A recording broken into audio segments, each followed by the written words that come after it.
Imagine करो कि आप अपनी पूरी जिंदगी लगाओ ऐसी इन्वेंशन के लिए जो दुनिया को फायदा देगी, फिर जब उसको टेस्ट करो तो वो आपकी जान ले ले। कुछ ऐसा ही हुआ था इन इन्वेंटर्स के साथ। पहले नंबर पे हैं फ्रेंड्स रिचर्ड। ये एक टेलर थे और पैराशूट को लेकर बहुत ही फैसिनेट थे। इनका विजन था कि ये एविएशन की सेफ्टी को रेवोल्यूशनाइज करें और डिसाइड करते हैं कि ये एक ऐसा पैराशूट डिजाइन करेंगे जिसको बंदा आराम से पहन सके और उसकी मुसीबत में जान बच जाए। 1902 में कई सालों की मेहनत के बाद ये उस पैराशूट सूट के डिजाइन को अपने घर में ही तैयार कर लेते हैं। अब बारी आ जाती है उसको टेस्ट करने की। आईफिल टावर पेरिस के ऊपर इस पैराशूट सूट को टेस्ट करने के लिए अथॉरिटीज से परमिशन लेते हैं। असल में तो ये परमिशन लेते हैं कि ये इस पैराशूट सूट को डमी से टेस्ट करेंगे, लेकिन जब फरवरी 1902 को ये आईफिल टावर के पास पहुंचते हैं तब ये अपनी असल बात बताते हैं कि ये तो खुद ही इस पैराशूट सूट को टेस्ट करेंगे अपने ऊपर। ये अपना पैराशूट सूट पहनते हैं और 187 फीट की हाइट पे आईफिल टावर के फर्स्ट प्लेटफॉर्म पर पहुंच जाते हैं। वहां पर जर्नलिस्ट, कैमरामैन खड़े होते हैं इस बोल्ड एक्सपेरिमेंट को देखने के लिए। फ्रेंड्स रिचर्ड किनारे पे खड़े होते हैं और अपना सूट सही करते हैं। ये एक लंबी सांस लेकर आईफिल टावर से जंप कर देते हैं। इनका पैराशूट डिप्लॉय नहीं होता और ये सीधा जमीन पर जाकर हिट करते हैं। फ्रेंड्स रिचर्ड की मौके पर जान चली जाती है और इनकी अपनी ही इन्वेंशन ने इनकी जान ले ली थी।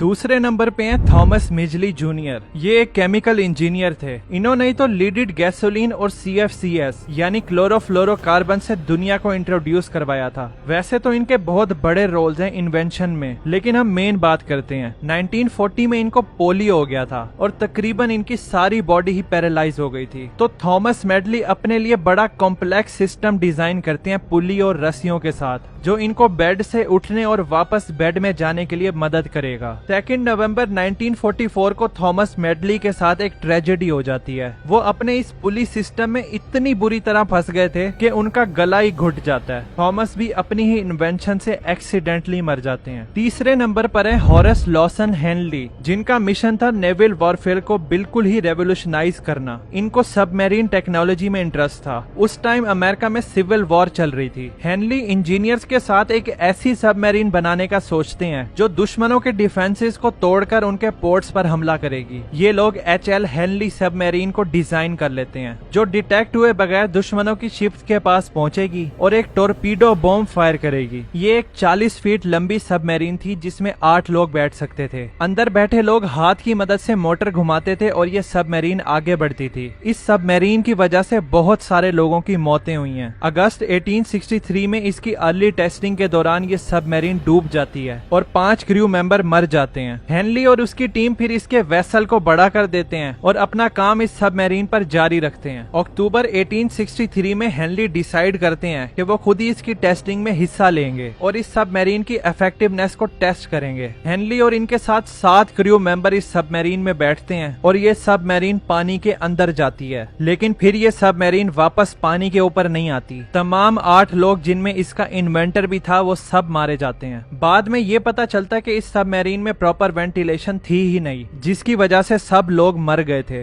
वो लोग इस सबमरीन को पानी से वापस रिकवर करते हैं, इसकी मुरम्मत करके एक बार फिर से इसको पानी में उतारते हैं। ये हिस्ट्री की पहली सबमरीन बन जाती है जो वॉर में दूसरे दुश्मन की वॉरशिप को तबाह कर देती है। ये सबमरीन उस दिन हिस्ट्री तो बना लेती है, लेकिन पानी से बाहर नहीं आती और अपने तमाम क्रू मेंबर्स के साथ समंदर की गहराइयों में गायब हो जाती है। इसके 131 साल बाद 1995 में ये सबमरीन समंदर की गहराइयों में मिल जाती है और इसके 136 साल बाद ईयर 2000 में इसको बाहर निकाल लिया जाता है। अब ये सबमरीन म्यूजियम में है। चौथे नंबर पे है ऑरल वेलेसियो। ये रोमेनियन इंजीनियर, इन्वेंटर और एविएशन पायनियर थे, जिनको फ्लाइट्स और उड़ने का पैशन था। अपनी हायर एजुकेशन कंप्लीट करने के बाद ये रोमेनिया वापस आ जाते हैं और अपने फ्लाइट के पैशन पे काम करना शुरू कर देते हैं। 1909 में ये राइट ब्रदर्स की अचीवमेंट को देखकर बहुत ही ज्यादा इंस्पायर होते हैं कि उन्होंने दुनिया का पहला कंट्रोलेबल एयरक्राफ्ट बनाया है। एरल अपना खुद का ग्लाइडर बना लेते हैं और ये एक सक्सेस साबित होता है। इसके बाद इनको मोटिवेशन मिलती है और ये एक पावर्ड एयरक्राफ्ट बनाते हैं। 1910 में ये अपना पहला एयरक्राफ्ट बना लेते हैं। इसका नाम था ए वेलेसियो 1। ये एक मोनोप्लेन था जिसका बड़ा ही यूनिक डिजाइन था। इसमें 50 हॉर्स पावर का इंजन लगा हुआ था। इसको जून 1910 में टेस्ट किया जाता है और ये फ्लाइट भी एक सक्सेस साबित होती है। ए वेलेसियो 1 की सक्सेस के बाद ये इसके एडवांस वर्जन पे काम करना शुरू कर देते हैं, ए वेलेसियो 2।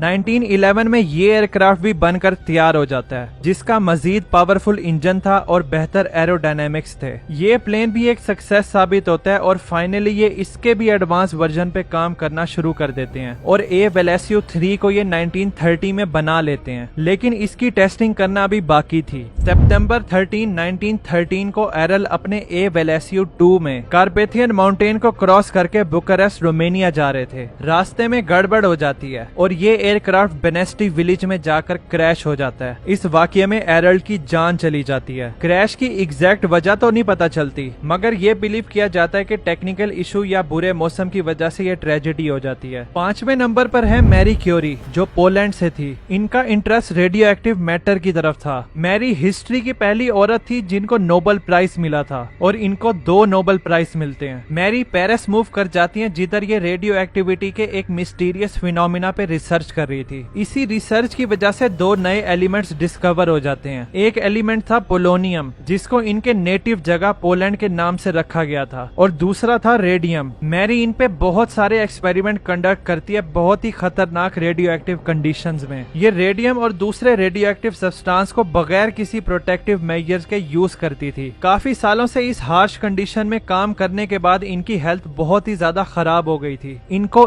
प्लास्टिक एनीमिया हो गया था। ये बहुत ही सीरियस ब्लड कंडीशन थी, जिसमें बोन मैरो नए ब्लड सेल नहीं बना पाते, जो बॉडी की नॉर्मल वर्किंग के लिए जरूरी होते हैं। 1934 में रेडिएशन एक्सपोज की कॉम्प्लिकेशन की वजह से इनकी मौत हो जाती है। लास्ट नंबर पे है ओटो लेलेंथल। इनको फादर ऑफ फ्लाइट्स भी बोला गया है। ये एक जर्मन एविएशन पायनियर थे जो बचपन से ही परिंदों के उड़ने से फैसिनेट थे। लेलेंथल और इनके भाई ने 1860 से ही फ्लाइट के एक्सपेरिमेंट करना शुरू कर दिए थे। ये लोग परिंदों के पर और एरोडायनेमिक्स के प्रिंसिपल्स को पढ़ते हैं और ये एक बुक भी लिखते हैं जिसका नाम था bird flight as basic of aviation. इनके इस काम की वजह से राइट ब्रदर इन्फ्लुएंस हुए थे और उन्होंने फ्यूचर में एक कंट्रोलेबल प्लेन बनाया था। 1890 में लेलेंथल सीरीज में ग्लाइडर बनाते हैं और हर ग्लाइडर पिछले वाले से इम्प्रूव होता था। जो ग्लाइडर इन्होंने डिजाइन किए थे वो कुछ इस तरह के दिखते थे। 1891 से लेकर 1896 तक लेलेंथल ने 2000 से भी ज्यादा सक्सेसफुल फ्लाइट्स कर ली थी, जिसकी वजह से इनको इंटरनेशनल फेम भी मिलता है। इसके बाद लेलेंथल मोनोग्लाइडर प्लेन भी बना लेते हैं जो कुछ इस तरह का दिखता था। 9 अगस्त 1896 को रेनो जर्मनी के करीब लेलेंथल काफी सारी फ्लाइट्स लेते हैं इस मोनोग्लाइडर प्लेन में। अपनी उस दिन की आखिरी फ्लाइट के दौरान कुछ गड़बड़ हो जाती है। इनका ग्लाइडर हवा में ही रुक जाता है और 50 फीट की हाइट से सीधा जमीन पर जाकर टकराता है। इस क्रैश में लेलेंथल बहुत ही बुरी तरह जख्मी होते हैं और साथ ही इनकी स्पाइन भी फ्रैक्चर हो जाती है। इनको बर्लिन के हॉस्पिटल में ट्रांसफर तो कर दिया जाता है, लेकिन इसके अगले दिन ही 10 अगस्त 1896 को इन इंजरीज की वजह से लेलेंथल की मौत हो जाती है और इनके आखिरी अल्फाज थे the sacrifice must be made, यानी कुर्बानी देना जरूरी था। इन 6 इन्वेंटर से अगर आपको एक सवाल करने का मौका मिले तो आप उनसे क्या सवाल करेंगे? कमेंट्स में जरूर बताना। बाकी ये तो इंसानों की सैक्रिफाइस की वजह से आज हम इन इन्वेंशन से फायदा उठा रहे हैं, लेकिन सिर्फ इंसानों ने दुनिया की भलाई के लिए सैक्रिफाइस नहीं किया, बल्कि इसके लिए जानवरों ने भी बहुत कुर्बानियां दी हैं। शुरू की स्पेस एक्सप्लोरेशन में हमें ये नहीं पता था कि इंसान स्पेस में किस तरह सरवाइव कर सकते हैं, तो साइंसदानों ने स्पेस में हर किस्म के जानवरों को लॉन्च करना शुरू कर दिया था।